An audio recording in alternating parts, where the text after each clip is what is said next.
ஒருவேளை இந்த காலத்துல இருந்திருந்தா என்ன திருக்குறள் எழுதியிருப்பான்னு ஒருத்தர் சொன்னார்ல. ஆமா. ஒருவேளை ஔவையார் இந்த காலத்துல இருந்தா ஆத்திச்சூடி எப்படி எழுதியிருப்பாங்க நம்ம சொல்லுவோமா? பாப்போம். பாப்பா, நீ பழைய ஔவையாரு,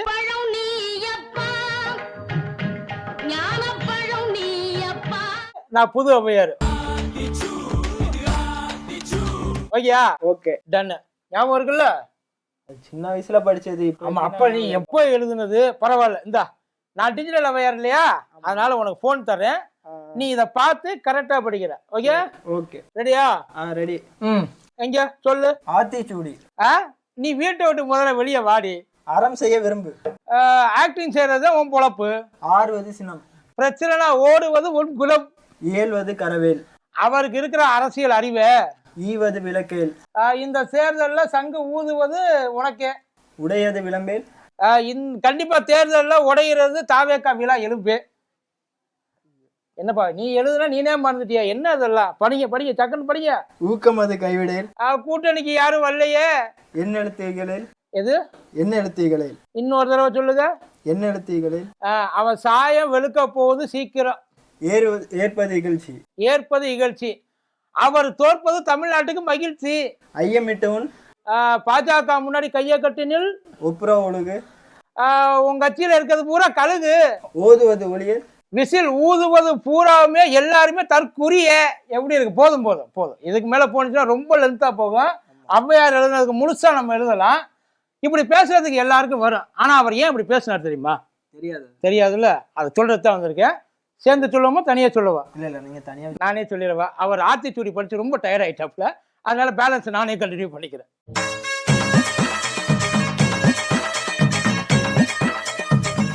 டயா பூஸ்டர் சுகரை கண்ட்ரோல் பண்ணும், உங்க ஆரோக்கியத்தை மீட்டு தரும். சர்க்கரையை கட்டுப்படுத்துறதுக்கான எளிமையான வழிமுறை, இயற்கையான வழிமுறை. அனைத்து மருந்து கடைகளிலும் கிடைக்கும். மதியம் நேருக்கு வணக்கம். இது மதியம் திருபார் கோப்பு.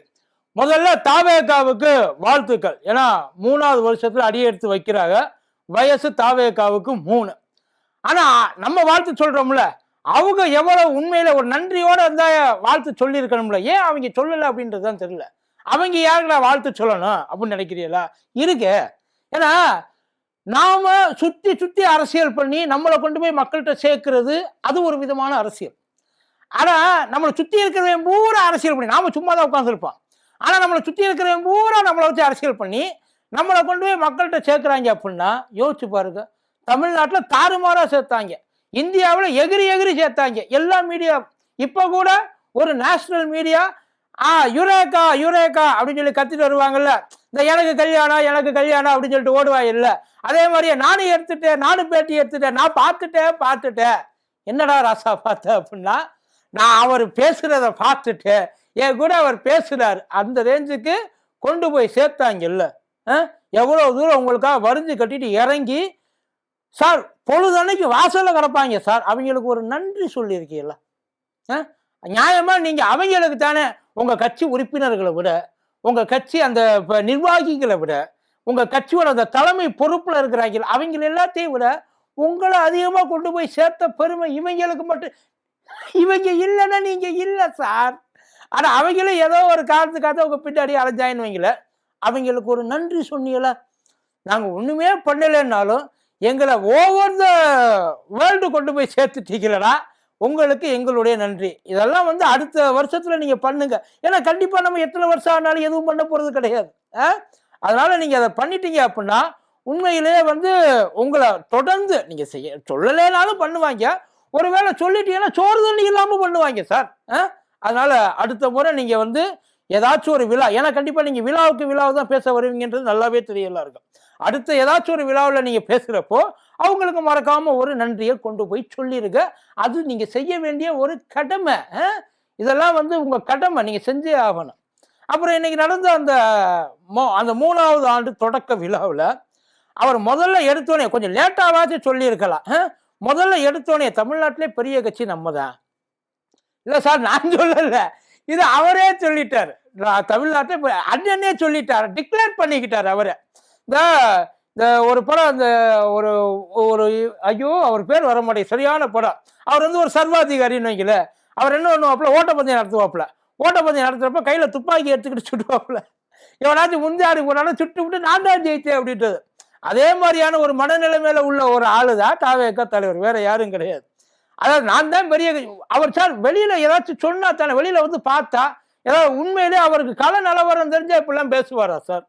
இவங்க கொண்டு போய் சேர்க்கிறது, அதுக்கப்புறம் அது சோசியல் மீடியால இவங்க வந்து சொருகிறது, இதை மட்டும்தான் உண்மையில நம்பிக்கிட்டு இருக்காரு. அந்த மனுஷனை சொல்லி தப்பே கிடையாது சார். அவர் அப்படி அந்த பிள்ளைய அப்படி வளர்த்து வச்சிருக்கிறாங்க. வளர்ப்பு சரியில்லை சார், வேற எதுவும் இல்லை. இதைத்தான் எஸ்சி அடிச்சுக்கிறாப்புல. என்னன்னே தெரியாம அவனை ஒரு கூண்டுக்குள்ள போட்டு வளர்த்துக்கிட்டு இருக்காங்கடா. என்ன அவருக்கு பக்கத்துல என்னை கொண்டு போய் சேர்க்க விட மாட்டேன்றாயில. நான் போனாலாவது ஏதாச்சும் இருக்கிறதையாவது எடுத்து சொல்லுவேன். ஏன்னா கடைசி நேரத்தில் போய் சொன்னோம்னா புள்ள முழுசா உடஞ்சு போயிடும். அதுக்காக முன்னாடியே எல்லாத்தையும் சொல்லிட்டோம்னா பரவாயில்ல. அவர் நம்பிட்டார். இப்பயே அடுத்த சிஎம்மும் நான் தான். எங்கெங்க கையெழுத்து போகணுமா, கையெழுத்து போறதுக்கு பிராக்டிஸ் பண்ணிட்டு இருக்காரு. ஏற்கனவே உங்களுக்கு முன்னாடி சீனியர் ஒருத்தர் இருக்கார் சார் இந்த ஃபீல்டுல, ஐயா அன்புமணி ராமதாசன் பேர். அவர் ஒரு பேனாவை தூக்கி வச்சுக்கிட்டு ரொம்ப நாளா உட்கார்ந்து இருக்கிறார். அவரா இல்ல, அவருக்கு ஒரு வாய்ப்பு நீங்க ஏதாச்சும் அவர் முதல்ல வரட்டும், அதுக்கப்புறம் பின்னாடி சீனியர்களுக்கு கொஞ்சம் மரியாதை கொடுக்க, அதுக்கப்புறம் நீங்க பின்னாடி உங்களுக்கு தான் இன்னும் நல்ல டைம் நிறைய இருக்கு. அவர் உள்ளுக்குள்ள போட்டு நம்ப வச்சிருக்கிறாங்க. அதாவது அவர் தான் பெரிய கட்சி, அவர் தான் ஆட்சிக்கு வருவார். வீட்டுக்கு ஒரு விஜய் இருக்காங்க, வீட்டுக்கு ஒரு விஜய் இருக்காங்க. ஆனா எல்லா விஜயும் பனையூர்ல இருக்க விஜய் ஆயிட முடியுமா? இல்ல ஓட்டு போறதுக்கு மட்டும் உங்களுக்கு வீட்டுக்கு ஒரு விஜய் வேணும் இல்லையா? மற்ற எதுக்கு உங்களுக்கு வீட்டுக்கு ஒரு விஜய் எல்லாம் தேவையே கிடையாது. அவன் எக்கேடு கட்டாலும் என்ன பண்ணாலும் செத்தாலும் ஒன்றாலும் வீட்டில் இருக்க காசு அடிச்சு பிடிக்கி கொண்டு போய் வச்சு ஒன்றும் இல்லை. இந்த ஜனநாயகன் படத்துக்கு வந்து இந்த 10,000 டிக்கெட் கொடுத்து பார்க்கறதுக்குலாம் ரெடியா இருந்தாங்க சார். இத்தனைக்கும் பைசாவுக்கு பிரயோஜனம் இல்லாதவங்க. நிஜமா அவங்க தான் இந்த 10,000 கொண்டே கொடுக்கறது. வேற யார் சம்பாதிக்கிறவனுக்கு அருமை தெரியும்ல. சும்மா இந்த மாதிரி சுத்திக்கிட்டு இருக்கவனுக்கு அதை பற்றி ஒரு கவலையும் கிடையாது. ஆனா அவர் அங்கே இப்ப பேசுறது நேரடியா ஏன்டா அதிமுக மேல ஏன் சார் இவ்வளவு காட்டு. அவர் ஆனா சும்மா சொல்லக்கூடாது, நல்லா பேசினாரு, சும்மா கனெக்டா பேசினாரு. அதை விட வந்து கரெக்டா பேசினாருன்னு தெரியாது, நல்லா கனெக்ட் ஆகின மாதிரி நல்லாவே பேசினாரு. பூராவே பஞ்சா பேசினாரு. அது இனிமே அவர் பஞ்சு பேசுறாரு. ஏன்னா அவர் கிட்டத்தட்ட இத்தனை வருஷம் 30-35 வருஷமா பழகிட்டாப்புல சார்.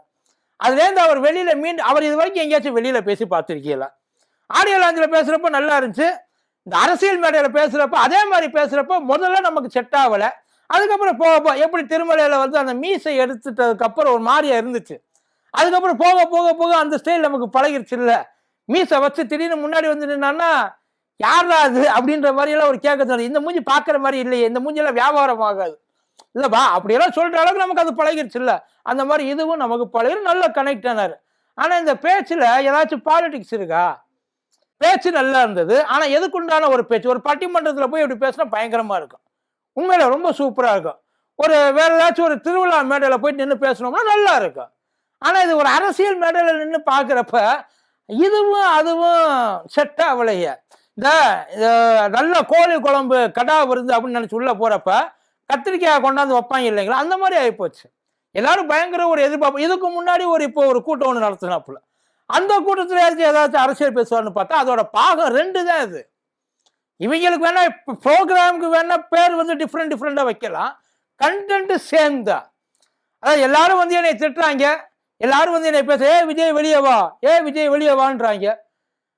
ஒவ்வொரு விஜயும் வெளியில வருவாங்க பாருங்க. உங்களுக்கு சார் அவங்க எல்லாரும் தாவேகாவோட தலைவர் கிடையாது சார். இவர் தலைமை தொண்டனா இவர். இல்ல அது புரிய டயலாக் எல்லாம் நல்லா இருக்கு சார். உங்களை கூப்பிட்டா உங்களை எதுக்கு கூப்பிடுறாங்க தெரியுமா?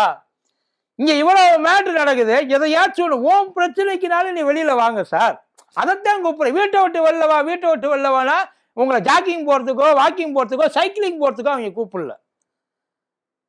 நீங்க எதுக்காக வர்றேன்னு சொல்றீங்களோ அந்த வேலையை பாருங்கன்னு சொல்றதுக்காக கூப்பிடுறேன். வரமாட்டேன் வராத இப்ப ஒரு வேலைன்னா அந்த வேலைக்கு போயாகணும் சார். போனாதானே சம்பளம் வரும். நான் வேலைக்கே போக மாட்டேன், எனக்கு சம்பளம் மட்டும் வேணும், இன்கிரிமெண்ட் சேர்த்து வேணும்னா எப்படி கொடுப்பாங்க? பேசிக்கான சில விஷயங்கள் பண்ணி தானே சார் ஆகணும். அதிமுக மேல அப்படியே ஒரு காண்டவர். அதாவது எப்படியெல்லாம் யாரெல்லாம் உட்கார்ந்து இந்த இடம் இன்னைக்கு இது உட்கார்ற மாதிரி ஆயிடுச்சு. யார் ஐயா பழனிசாமி அந்த இடத்துல அவர் இருக்கிறதுக்கு அவர் எவ்வளவு கஷ்டப்பட்டுக்கிட்டு இருக்காரு தெரியுமா? உங்களுக்கு அவரோட கஷ்டம் என்னன்றது புரியாது சார். ஏன்னா நீங்க உங்க இடத்த கட்டியா பிடிச்சிக்கிட்டு வேற எதையும் விட மாட்டேன்னு சொல்லிட்டு உட்கார்ந்து இருக்கிறீங்க. ஆனா அங்க அப்படி கிடையாது. எந்திரிச்சா போதும் இழுத்துருவாங்க. அதுக்கப்புறம் திருப்பி அந்த இடத்துக்கே போக முடியாதுன்னு வைக்க, மேலே ஏற முடியாத ஒரு குழிக்குள்ள விழுந்து கிடப்பாப்புல. ஆனா அவரு சரி ரைட் ஓகே, அது உங்களுக்குள்ள ஏதோ அவர் உங்களை பேசினாரு, நீங்க அவரை பேசுனீங்க, எதுக்கு எடுத்தாலும் எம்ஜிஆர் இழுக்கிறீங்க? எனக்கு அதுதான் புரிய மாட்டேங்குது. ஒய் இல்ல உங்களை யாராச்சும் எம்ஜிஆர்னு சொல்லி உள்ளுக்குள்ள தூக்கி வச்சிருக்காங்களா என்ன? எதுக்கு எடுத்தாலும் 1977 1962 அவர் எம்ஜிஆர் நானும் கூத்தாடி, நானும் எம்ஜிஆர் அவரும் கூத்தாடி அப்படின்னு ரேஞ்சுக்கு தான் பேசிக்கிட்டு இருக்கீங்க. ஏன் அப்படி பேசுறீங்க? இல்ல மனசாட்சியை தொட்டு சொல்லுங்க. எம்ஜிஆர் நீங்களும் ஒன்னா சார்? இல்ல வேற யாரையுமே நம்ம கேட்கல வேண்டாம், நீங்களே உங்களுக்கு சொல்லு. ஆனா உங்களை நம்ப வச்சிருப்பாங்க. உங்களை சுத்தி இருக்கிற செங்கோட்டையில கேட்டு பாருங்களேன், பக்கத்துல உட்கார்ந்து இருக்கிறாருல, தனியா கூப்பிட்டு கேளுங்க. இல்ல ஏன்னா நீங்க ஒன்னா உட்காந்துருக்கும் போது கூப்பிட்டு கேட்டீங்கன்னா அவரால் ஒன்றும் சொல்ல முடியாது. தனியா அவர்கிட்ட போயிட்டு எவனையாச்சும் விட்டு சம்பந்தமே இல்லாம விசாரிக்க சொல்லுங்க.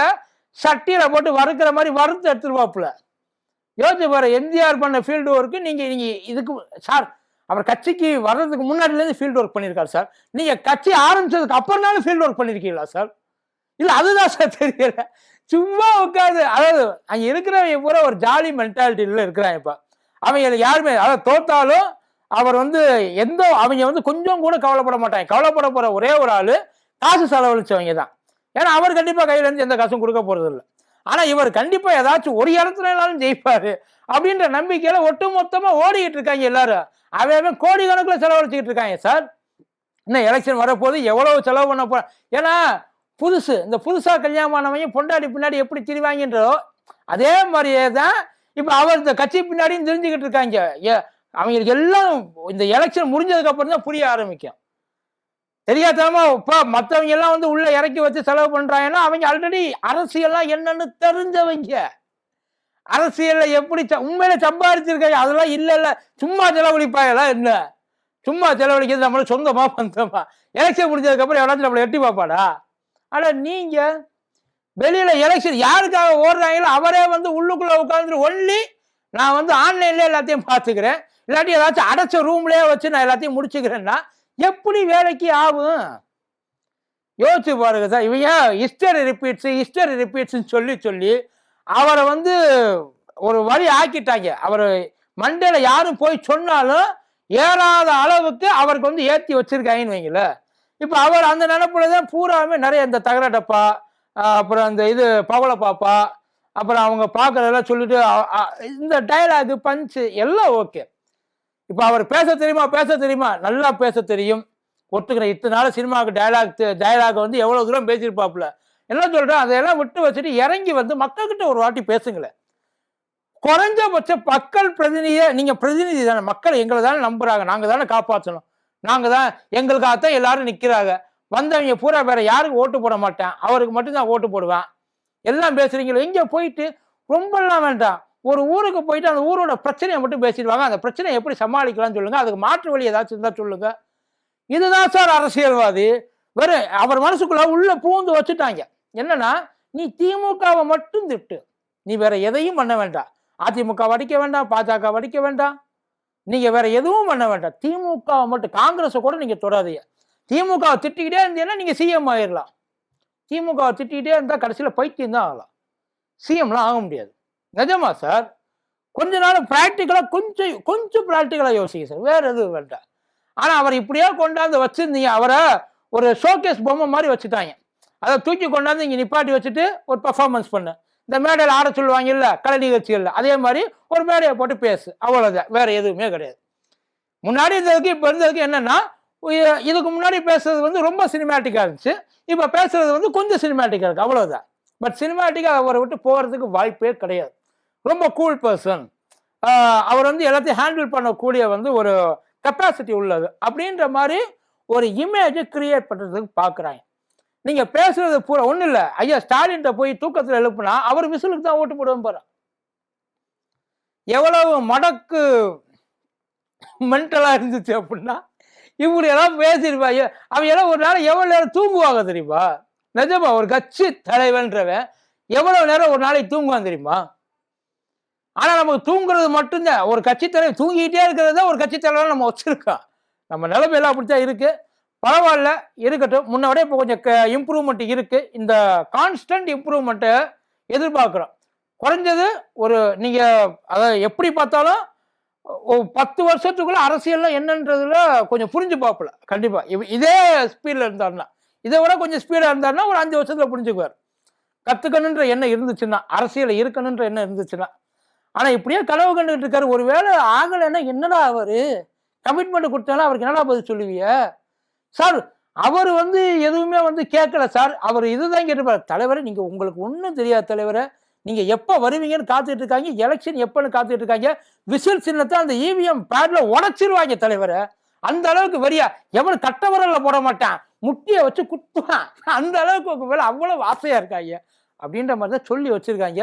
எலெக்ஷன் முடிஞ்சதுக்கு அப்புறம் என்ன பண்ணுவாங்கன்றது தெரியும். நன்றி.